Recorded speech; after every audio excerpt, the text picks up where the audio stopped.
Well, it happened again. Everybody knew it was going to happen. Everybody expected it to happen, but they didn't expect it to happen within the first week. There was a challenge to face off in the arena, and to Larry's absolute surprise, but not any surprise to his wife, it was the fact that the Forced wanted to show their dominance over the humans. They wanted to be able to show that they had gotten better, that they could actually face off against the humans and not be completely disgraced. Though, what the kicker of it all was, is that the force that wanted to go and challenge were not the altered ones. No, these were original Forced. Those that would look at Larry's wife, Gregnar, and sneer at the idea of someone would give up their form to be more human. With the split in Force society, cutting them pretty much in half, those who are willing to actually alter themselves, along with those that accept it, to those that would never alter themselves or never accept it. This was a clear line, which honestly made Gregnar laugh at the idea that they were going up against humans again. But this time they wouldn't be going up against Larry and his friends. No, they would be going up against the other human students, but this time there was more of them, which meant there would be more decisions to be made and more communications between all the different parties involved. However, this was something that was difficult for the Forest, which was the reason why Gregnar was laughing at the idea. The students were all about forcing their way in, forcing them way up into the human held territory and forcing them out of their positions, and then using their superior skill and senses to be able to outmaneuver the humans before they were able to even move their weapons. They realized that they had to be a little more sneaky. However, they realized that just being sneaky was not going to cut it, as humans were very, very sneaky. With that, the human students actually went to Larry and began to ask for advice, anything he could give, as he had a forced wife and he had faced off against them. Unfortunately, Larry told them, I gotta stay in the rules, okay? I cannot give you instruction. It's not allowed. It's considered interference by the cadre. So I can't. I wish I could. All I can say is watch the old videos and start examining how they operate. Maybe you can spy on them while they're training and figure out what they're going to do. But I can't help you out. The forced instructor, an older female, which was unaltered, was more than a little adamant about being able to help out the other forced. The forced female, Vakao, was very, very interested in showing up the humans. In fact, she even showed up at Larry's office to brag at how her students were going to take down the humans so much. It was going to be not even close. Larry brought up the fact that she must have been out there and faced off against them, and with that, she unconsciously brought one of her paws to the backside and started rubbing, and it only took a moment for Larry to realize that she was rubbing right around her tail. This was not common for Forrest unless they were scratching an itch, but this seemed to be an unconscious move as she was remembering when she caught a paintball in the bunghole. This was enough that she actually ended up getting up in Larry's face and threatening to challenge him in the arena in hand-to-claw combat, one-on-one inside the octagon.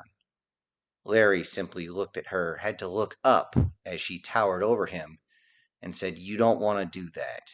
You really don't want to do that. With this not so veiled intimidation, and realizing that her intimidation went over about as well as a fart in church, she left. It was less than 2 days later where she was actually caught training the other Forced, getting them ready for the competition, as if they hadn't already gotten training. She had been studying the humans very, very close, and she was seen clearly giving favoritism to her forced students, telling the other human students that they did not have to be there for this specific training. Very soon, they were in front of the chancellor, and she was pleading her case that it was just the fact that the humans had embarrassed us so much last time. We wanted to even the playing field. Isn't that what this is about? Equality, even on the playing field? With that, both the Chancellor and Larry both lowered their heads and swayed back and forth, trying to hide their laugh. And Larry simply said, "Ah, arrogance and stupidity in one complete package. How efficient of you," he said as he turned and looked. With that, Vakal was more than a little angry, and everyone could see that she was extending her claws in the chance that she might be able to take out Larry's neck. With that, the Chancellor calmed her down and simply stated, "If you're going to be allowed to train yours, then he is going to be allowed to train the humans." This clearly made her a bit shocked, as she believed that the Chancellor, being of the co-species, would be less interested in helping out the humans. Yet she believed there was favoritism until he brought up the fact that if one was going to train, the other is going to train. It's either one standard across the board for both of you, or there is no standard at all. And then what do we have rules? What do we have an academy for? And you're out of work. Is that what you want to be? Out of work? Vakal was trying desperately to bring her brain around to that type of logic, but eventually relented. With that, Larry began to train the 7 humans that would be out there facing off against 12 Forced. 7 versus a dozen was going to be very, very interesting, and the competition would be 4 days later. As they got ready, everyone was briefed on the rules. It was a one hit. Everyone was going to be monitored. They wouldn't be able to see the drones or the cameras that were around. Everything was stealth rigged, so they wouldn't be able to figure it out. With that, no one would be able to cheat and say they didn't get hit, and there wouldn't be any 3-hit bullshit like everybody believed that the humans love to do. This was because they once saw during what they called a paintball match. This was a common thing. You had to be hit 3 times. Yet this style of play went out of favor very, very quickly, as many believed they would be able to just say, "Oh, you only hit once, you only hit twice, you didn't get me 3 times, I can still shoot you." This caused many, many problems. So it was just one, and you're done. Everyone got ready on their side of the map. Everyone was ready to rock and roll very soon. Looking at the humans, they were all similarly dressed, all of them with their weapons, extra magazines. Their clothes completely camouflaged each other. They started to paste something around their pant legs. Everyone would find out that would be something to hide their scent. They also saw that they were wearing a strange type of cape. This cape seemed to drape over them, but it was almost like it was part of the forest they were in. Everyone found out later humans call this a ghillie suit. It is something that allows them to basically disappear. Looking at some of the old footage before the match began, everyone saw the video of when Gregnar was not able to stand up, and Larry himself simply stood up as though part of the ground himself had come alive and a zombie had raised from the dead, and simply said, "You need help?" Everyone watched that video, and to this day it is considered one of the spookiest damn things that all the other species had ever seen humans do. Yet they looked at the way all the humans were dressed and they realized that this was going to happen again. Then they looked at other videos of when the humans were in the urban terrain and they did not have these, at least not anything this decorative. They had things that were more gray or just dark brown, something to just drape over themselves. Yet it wasn't grandiose. And as the commentators went back and forth before everything began, they started to talk about how the humans must do this. They are the only species that constantly change their clothing, as they do not have feathers, they do not have much in the way of fur. They do not have any way to cover themselves from the actual foliage, so they must use different clothing, and this clothing can change. Without it, they would simply be pink, hairless, squishy apes bouncing around the forest, with certain areas of themselves literally bouncing about as they run. It would be hilarious and absolutely ridiculous to watch. Everyone listened to this, wanted to actually see if the humans were actually like that, so they would end up having to look in their textbooks. Yet most of the videos of this were easily found on the human net, even though that was restricted for certain reasons that many of the young ones did not understand, but they would eventually. Once they were lined up on both sides, the Forced looked at themselves and everyone realized that they were very, very lightly armed. The only extra magazines they had were in small satchels that seemed to be almost loose around the torso. Gregnar saw this and again laughed, as that is the way she was set up before. It's like they hadn't learned. This time, they did have more personnel. However, they need to adjust themselves for what they're facing. Gregnar brought this up and laughed a little bit more with Larry as the buzzer rang and everyone ran towards their positions. The humans seemed to be running towards some sort of river that went through, if it could be called a river, not much bigger than a typical stream by human standards. As they got close, they realized that there was a bridge that crossed. The water that went was not very wide, but it definitely was deep and definitely strong, which meant this would give them a certain linear danger area to work with. They immediately began to set up traps and snares and different lures.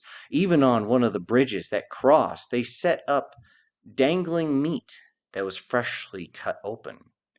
So fresh, in fact, that much of the blood was still wet. As the human that was up there began to take it out of the package, they took the blood and sprayed it all over the ground. This would put the scent in the air for sure. Yet the human was being extremely cautious on making sure that none of the blood got on them. The blood did end up getting on one of their boots. They end up taking the boot off and throwing it into the woods, reaching into their pack and pulling out a replacement. Everyone was amazed at this. Exactly how heavy were those packs if they had a complete change of outfits in there? To everyone's surprise, the Forced had actually learned not to just bum rush in, as the constant movement of all of them in one big pack would make them very easy to pick off one at a time. They had very, very meticulous movements as they went across. They moved their way closer to the river, closer, sniffing the air constantly, stopping every so often just to listen to the sound, see if there was any wildlife around.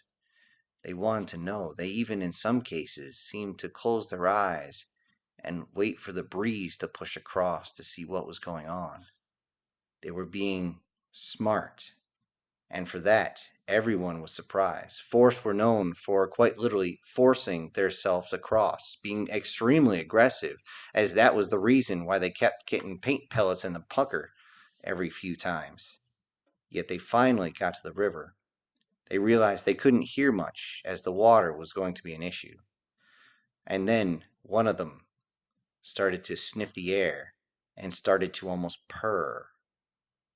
They started to yell over as there was something tasty over there. What's going on? They looked over at the bridge and they saw the hanging meat. A few of them began to drool a little bit as they hadn't had anything to eat in a few hours. They wanted to reach in and grab it, and a few of them actually lined up, and before their leader could tell them to stop, apparently age and inexperience caused them to rush as they ran across the bridge, jumped up, grabbed the meat, and slammed on the other side. Looking around, throwing the meat down their throat, nothing happened. They were surprised. Isn't this the point where the humans usually come out and say hello to my little friend, or some other crazy thing like that? But there was nothing, not a single sound, not a single movement.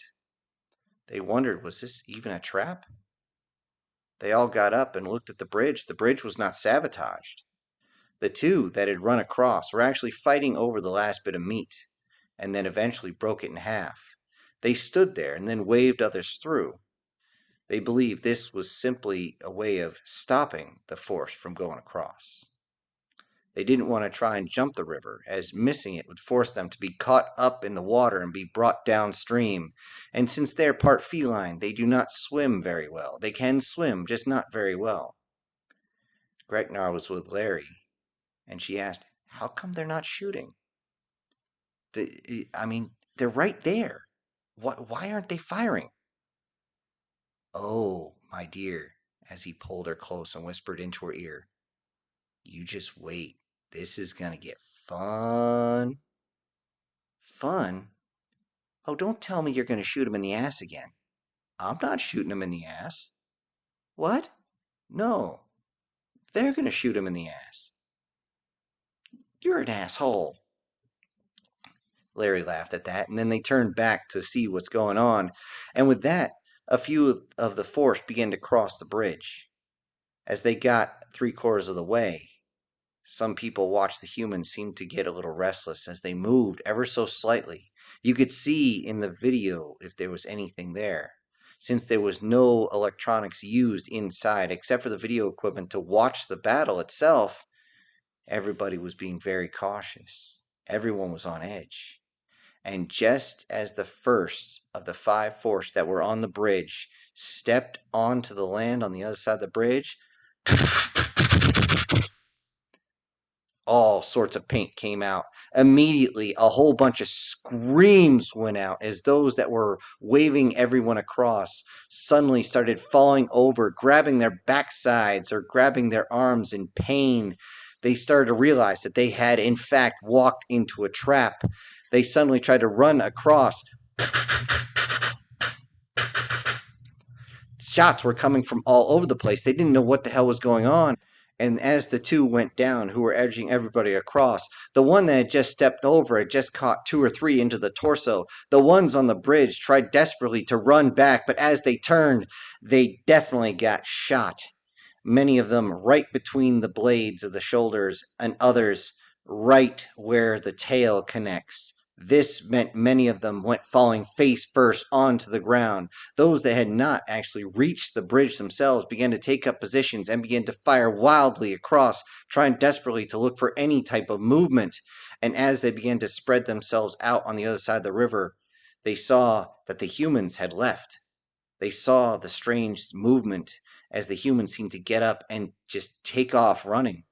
Before they could even get a shot off, the humans were weaving between trees, making it almost impossible to even get a shot. 1 or 2 pieces of paint went out, but nothing struck. As they looked, their numbers had been cut in half, and they had not been able to get a single human. They believed that if they charged now, they could get across, but they weren't sure if they had a chance. And as they began to look closer, another one goes down. They didn't realize, where did that shot come from? Then they realized this was the trap. There were humans on this side of the bridge. They needed to get on the other side. They knew that there was a sniper. Now they were down. 7 were down. They only had 5 left. They had to move before that sniper took another shot. They knew they'd been seen. Then from the other side,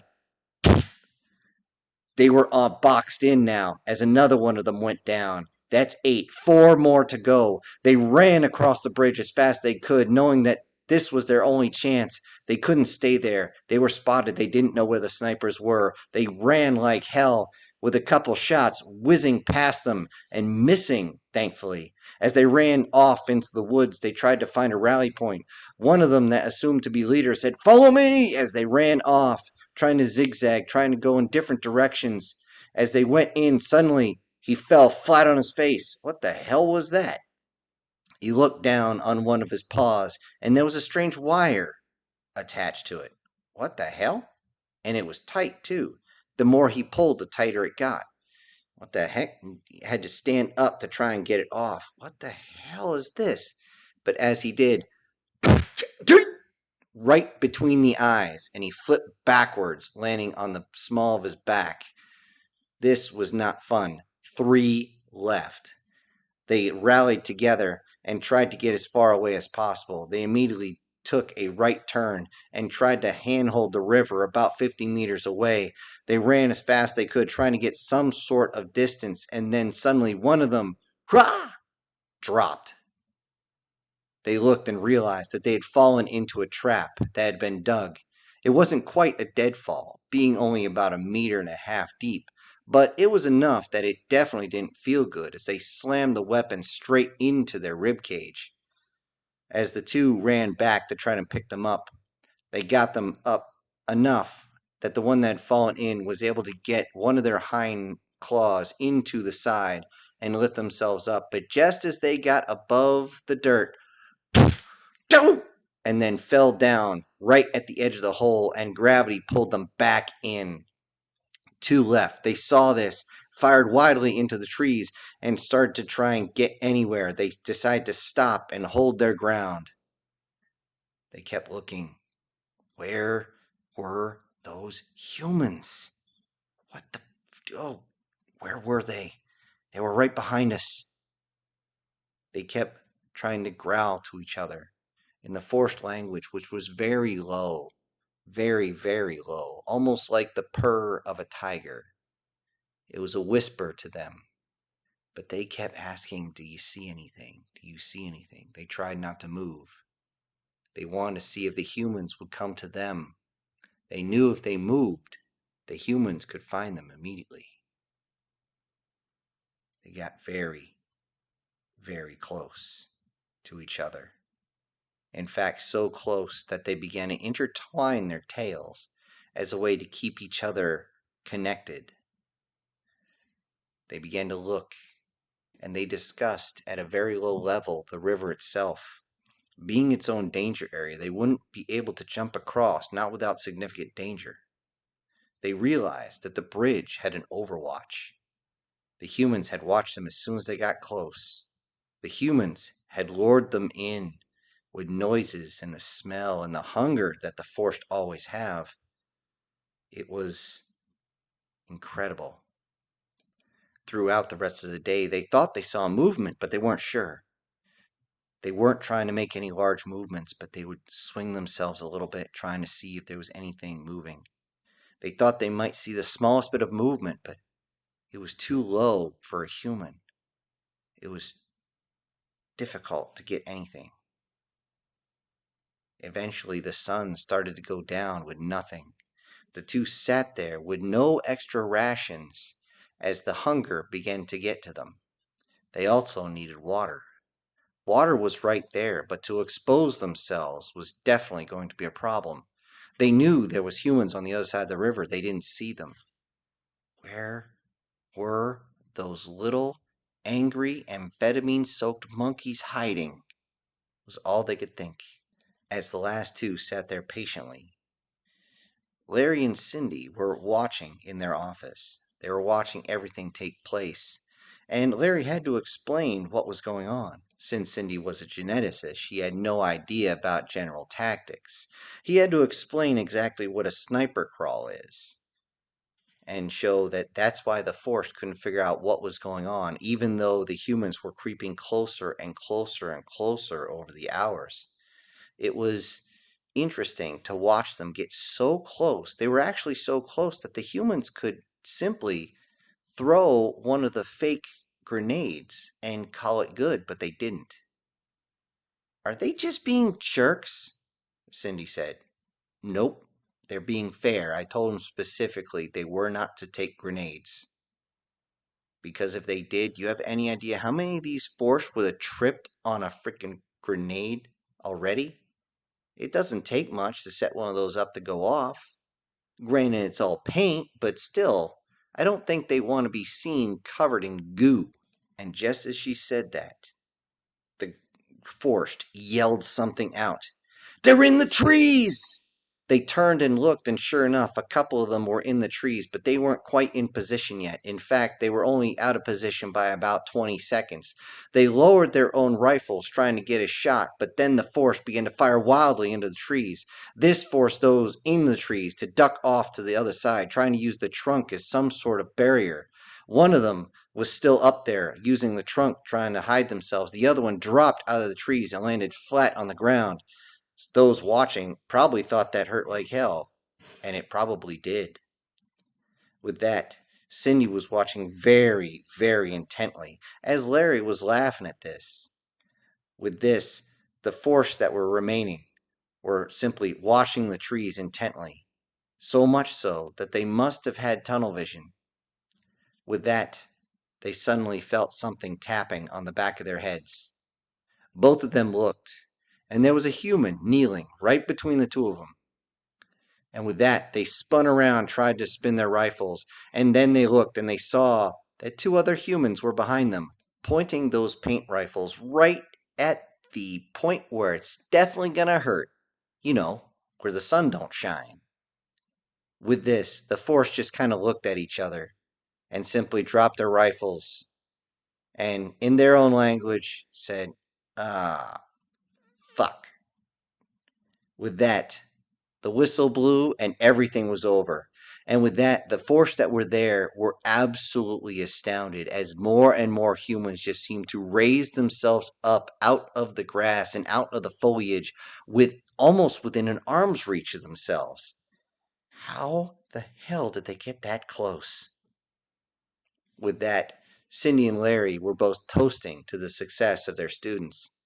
However, this toast was a little bit short lived as someone decided to join them. Greknar walked in and simply stated, "You're not drinking without me, are you?" With that, Larry simply pulled out another glass and poured her one of her favorite drinks. She immediately got in between him and Cindy, in this case, sitting on his lap and kind of rubbing herself on his thigh.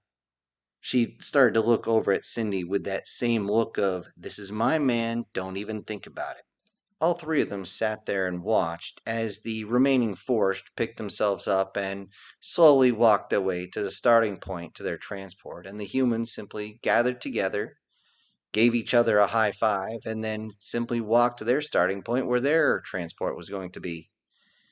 While they were watching this, the announcers were going over how the score was and how the humans had surprised everyone, how they had totally cleared the board without any casualties. Once again, the humans seem to be the ultimate ambush predator. It is amazing to see. While he was going through his long spiel, Greknar had her eyes a little bit somewhere else. She looked up and down Cindy with her ample proportions and her hourglass shape, and she started to move her hand a little bit around her body, being very self conscious that she wasn't filled out nearly as much, though she did have the obvious hourglass shape. Though what she didn't realize is that Larry had noticed this, and he had simply slid his hand from her waist down further south and gave her a good hard squeeze, which made her jump out of the seat. He simply looked at her. "What's wrong? It's not like I haven't done that before." Cindy simply looked and said, "Should I give you two a few minutes?" "At least an hour," Larry said. Greknar was a little confused at this, but she immediately got it after about 3 seconds. And before Cindy even left, they were all surprised at what happened from the announcer. They announced that there was another challenge going to be happening in 10 rotations. It was not going to be with the human or the Forced, as you can't challenge them that soon to when they finish a challenge. No. This was surprisingly between the Zeknekel and the Archites. All three of them suddenly stopped and looked at each other. These two, the Zeknekel don't really challenge that much. They have a lot of bravado, but they don't really back it up. Why would they be facing off against the new guy? Oh, son of a bitch, was all they said at the same time. Are they really trying to bully the new kid on the block? Gregnar was a little confused at this, but Larry looked at Cindy after she said that and said, "Probably, don't forget their history." They started to discuss the implications of what this might be until Cindy's alarm went off, and she said, "Oh, we have another class. Um, should I take this class alone?" Larry instantly responded, "No. We can go. Just can you go first? I don't think me heading to class at this very moment would be professional." With this, Cindy kind of gave a sly look, and Greknar giggled a little bit. She simply whispered, "Save that for later." But she said it definitely loud enough that Cindy could hear. And then she went out with a sly smile, believing that she had shown her dominance as both her and Cindy left. Using this time to grab his notes for the class, Larry suddenly stopped and goes, Oh shit, what have I found myself in this time? Oh no, I'm not the only one who just stepped into a trap I didn't see." His next thought was very simple, and every man has thought it. What was her favorite restaurant again? I better make reservations quick.